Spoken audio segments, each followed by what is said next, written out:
झारखंड की राजनीति में एक बार फिर बदलाव हुआ है। 31 जनवरी को हेमंत सोरेन ने सत्ता चंपाई सोरेन के हाथ सौंपी थी। अब 5 महीने बाद 3 जुलाई को हेमंत सोरेन ने एक बार फिर सत्ता अपने हाथ में ले लिया है। इस सत्ता के बदलाव के पीछे की वजह क्या है? राजनीतिक तौर पर इसका कितना असर पड़ेगा? भविष्य में इसका कितना प्रभाव चुनाव पर पड़ेगा? दरअसल झारखंड में अक्टूबर महीने में विधानसभा के चुनाव की चर्चाएं हैं। विधानसभा चुनाव से पहले जेएमएम ये संदेश देना चाहती थी कि हेमंत ही राज्य में मुख्यमंत्री का चेहरा होंगे। पार्टी में गठबंधन के नेताओं से भी अगले विधानसभा चुनाव में महागठबंधन के लिए मुख्यमंत्री का चेहरा कौन होगा, इसको लेकर सवाल उठने लगे। ऐसे में हेमंत की वापसी जरूरी थी। वहीं राजनीतिक विश्लेषकों के मुताबिक चंपाई सोरेन के मुख्यमंत्री बनने के बाद कांग्रेस के कई विधायक नाराज थे। कांग्रेस के नेताओं के कई काम विभाग में अटके थे। गठबंधन दलों की नाराजगी भी इस बदलाव में एक बड़ी वजह है। कांग्रेस ये बदलाव इसलिए भी चाहती थी कि विधानसभा चुनाव में कम समय बचे हैं। ऐसे में कांग्रेस विधायकों के क्षेत्र के कई काम अटके हैं। अगर वो समय से पूरे नहीं हुए तो अगले विधानसभा चुनाव में वोट मांगने में परेशानी होगी। हेमंत सोरेन इन वजहों को अच्छी तरह समझते हैं और समय रहते उनके काम पूरे हो जाएंगे। चंपाई एक मजबूत नेता के रूप में उभरे। उनसे मिलना दूसरे मुख्यमंत्रियों से मिलने के मुकाबले आसान था। वो अपने आसपास ऐसे लोगों की मजबूत सर्कल नहीं रख रहे थे जो सीधे मुख्यमंत्री तक पहुंचने से पहले रोक देता है। चंपाई सोरेन ने कम वक्त में कई बड़ी योजनाओं का ऐलान कर दिया। विधानसभा चुनाव से पहले एक के बाद एक कई योजना और रोजगार का वादा चंपाई को मजबूत कर रहा था। ऐसे में गठबंधन के कई नेताओं को डर था कि चंपाई अगर लंबे समय तक मुख्यमंत्री रह गए तो सीएम पद का एक नया दावेदार खड़ा हो सकता है।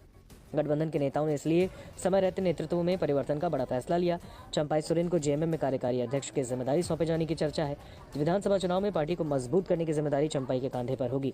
राजनीतिक एक्सपर्ट मानते हैं कि चंपाई राज्य के मुख्यमंत्री रहे हैं। ऐसे में उन्हें दोबारा कैबिनेट में लाना आसान नहीं होगा। हालांकि राज्य में कैबिनेट विस्तार का मामला अब भी लटका है। आलमगीर आलम की जगह किसी को मंत्री नहीं बनाया गया है। हेमंत सोरेन ने 30 जनवरी को पहले ही विधायक दल की बैठक में विधायकों से नेतृत्व परिवर्तन को लेकर हस्ताक्षर किए थे। कई विधायक बताते हैं कि उसमें नेता का नाम नहीं था। पहले चर्चा थी कि हेमंत की पत्नी कल्पना सोरेन मुख्यमंत्री पद की जिम्मेदारी। इसी रणनीति के तहत गांडीए की सीट भी खाली कराई गई थी, लेकिन पार्टी के अंदर कई वरिष्ठ नेताओं का विरोध और राजभवन से इस नाम को लेकर सहमति मिलने की कम संभावनाओं के बीच चंपाई सोरेन का नाम सामने आया। हेमंत सोरेन को ईडी ने गिरफ्तार किया और चंपाई सोरेन के हाथ में राज्य की कमान चली गई। झारखंड की राजनीति में एक बार फिर बदलाव हुआ है। 31 जनवरी को हेमंत सोरेन ने सत्ता चंपाई सोरेन के हाथ सौंपी थी। अब 5 महीने बाद 3 जुलाई को हेमंत सोरेन ने एक बार फिर सत्ता अपने हाथ में ले लिया है। इस सत्ता के बदलाव के पीछे की वजह क्या है? राजनीतिक तौर पर इसका कितना असर पड़ेगा? भविष्य में इसका कितना प्रभाव चुनाव पर पड़ेगा? दरअसल झारखंड में अक्टूबर महीने में विधानसभा के चुनाव की चर्चाएं हैं। विधानसभा चुनाव से पहले जेएमएम ये संदेश देना चाहती थी कि हेमंत ही राज्य में मुख्यमंत्री का चेहरा होंगे। पार्टी में गठबंधन के नेताओं से भी अगले विधानसभा चुनाव में महागठबंधन के लिए मुख्यमंत्री का चेहरा कौन होगा, इसको लेकर सवाल उठने लगे। ऐसे में हेमंत की वापसी जरूरी थी। वहीं राजनीतिक विश्लेषकों के मुताबिक चंपाई सोरेन के मुख्यमंत्री बनने के बाद कांग्रेस के कई विधायक नाराज थे। कांग्रेस के नेताओं के कई काम विभाग में अटके थे। गठबंधन दलों की नाराजगी भी इस बदलाव में एक बड़ी वजह है। कांग्रेस ये बदलाव इसलिए भी चाहती थी कि विधानसभा चुनाव में कम समय बचे हैं। ऐसे में कांग्रेस विधायकों के क्षेत्र के कई काम अटके हैं। अगर वो समय से पूरे नहीं हुए तो अगले विधानसभा चुनाव में वोट मांगने में परेशानी होगी। हेमंत सोरेन इन वजहों को अच्छी तरह समझते हैं और समय रहते उनके काम पूरे हो जाएंगे। चंपाई एक मजबूत नेता के रूप में उभरे। उनसे मिलना दूसरे मुख्यमंत्रियों से मिलने के मुकाबले आसान था। वो अपने आसपास ऐसे लोगों की मजबूत सर्कल नहीं रख रहे थे जो सीधे मुख्यमंत्री तक पहुंचने से पहले रोक देता है। चंपाई सोरेन ने कम वक्त में कई बड़ी योजनाओं का ऐलान कर दिया। विधानसभा चुनाव से पहले एक के बाद एक कई योजना और रोजगार का वादा चंपाई को मजबूत कर रहा था। ऐसे में गठबंधन के कई नेताओं को डर था कि चंपाई अगर लंबे समय तक मुख्यमंत्री रह गए तो सीएम पद का एक नया दावेदार खड़ा हो सकता है। गठबंधन के नेताओं ने इसलिए समय रहते नेतृत्व में परिवर्तन का बड़ा फैसला लिया। चंपाई सोरेन को जेएमएम में कार्यकारी अध्यक्ष की जिम्मेदारी सौंपे जाने की चर्चा है।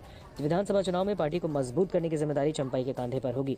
राजनीतिक एक्सपर्ट मानते हैं कि चंपाई राज्य के मुख्यमंत्री रहे हैं। ऐसे में उन्हें दोबारा कैबिनेट में लाना आसान नहीं होगा। हालांकि राज्य में कैबिनेट विस्तार का मामला अब भी लटका है। आलमगीर आलम की जगह किसी को मंत्री नहीं बनाया गया है।